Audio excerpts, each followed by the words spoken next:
Selamat datang di saluran YouTube Dewi Surya 2. Kami harap kita semua dalam keadaan sehat untuk dapat menjelajahi sejarah kerajaan yang pernah berdiri di Nusantara yang tentunya menarik bersama channel kami. Mari berinteraksi bersama kami melalui kolom komentar. Tekan tombol like dan subscribe agar tetap terhubung dengan konten menarik kami lainnya di masa mendatang.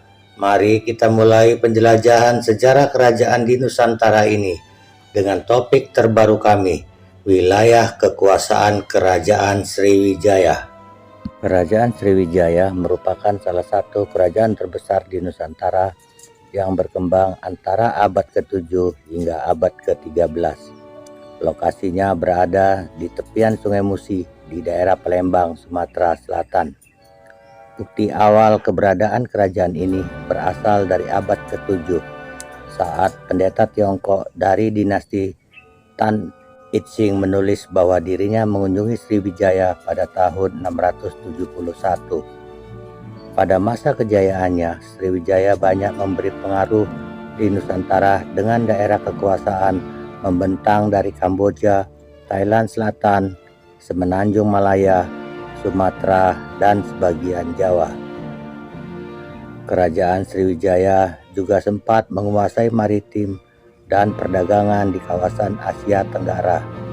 Selain itu, Sriwijaya disebut sebagai negara nasional pertama di Nusantara sebab wilayahnya begitu luas hingga meliputi hampir seluruh wilayah Indonesia. Ketika kerajaan Sriwijaya berdiri, wilayah kekuasaannya masih terbatas di sekitar Palembang saja. Pada abad ke-7, letak Palembang sama sekali tidak strategis dan kurang menguntungkan apabila dilihat dari lalu lintas perdagangan serta pelayaran. Negeri Sriwijaya hanya sering disinggahi oleh pendeta-pendeta Cina untuk urusan keagamaan Buddha.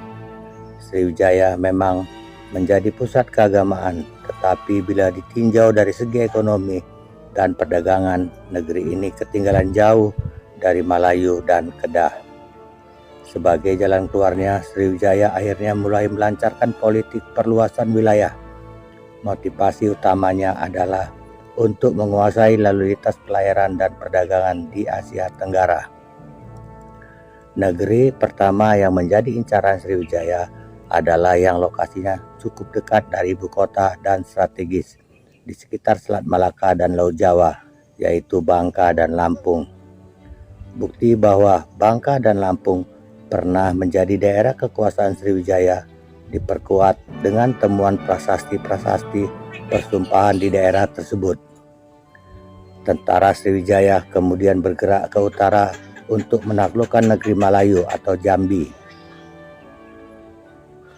Hal ini dibuktikan dengan prasasti Karangberahi dan pernyataan Itsing.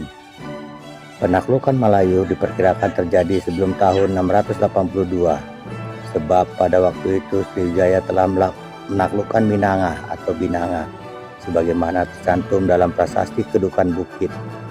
Dalam prasasti itu disebutkan bahwa Damputah yang berlepas dari Binanga dengan diikuti 20.000 bala tentara. Dengan perluasan atas negeri Melayu dan Binanga, maka daerah pantai timur Sumatera telah berada dalam pengawasan kerajaan Sriwijaya. Armada Sriwijaya kemudian menyeberangi Selat Malaka untuk menduduki daerah Semenanjung Malaka. Sasaran utamanya adalah negeri Kedah yang menjadi tempat persinggahan pertama kapal-kapal dari Samudra Hindia.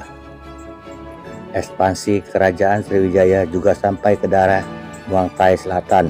Hal ini dibuktikan dengan keberadaan prasasti Sriwijaya di daerah Ligor yang isinya menguraikan tentang pembangunan Satya oleh Raja Sriwijaya.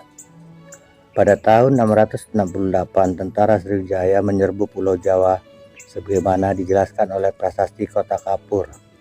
Bukti bahwa Jawa Barat dan Jawa Tengah pernah takluk kepada Sriwijaya juga dikuatkan oleh temuan prasasti berbahasa Melayu di wilayah tersebut. Dengan begitu, pada abad ke-8 kerajaan Sriwijaya telah menguasai Selat Malaka Selat Sunda dan Laut Jawa. Hal itu membuat Sriwijaya mendominasi jalur lalu lintas pelayaran dan perdagangan internasional pada saat itu. Sriwijaya terus berkembang selama beberapa abad hingga mempunyai 14 kota dagang. Hubungannya dengan negara Cina dan Arab pun terjalin baik. Terima kasih telah menonton video kami di saluran YouTube Dewi Surya 2. Semoga Anda menikmati video yang kami sajikan.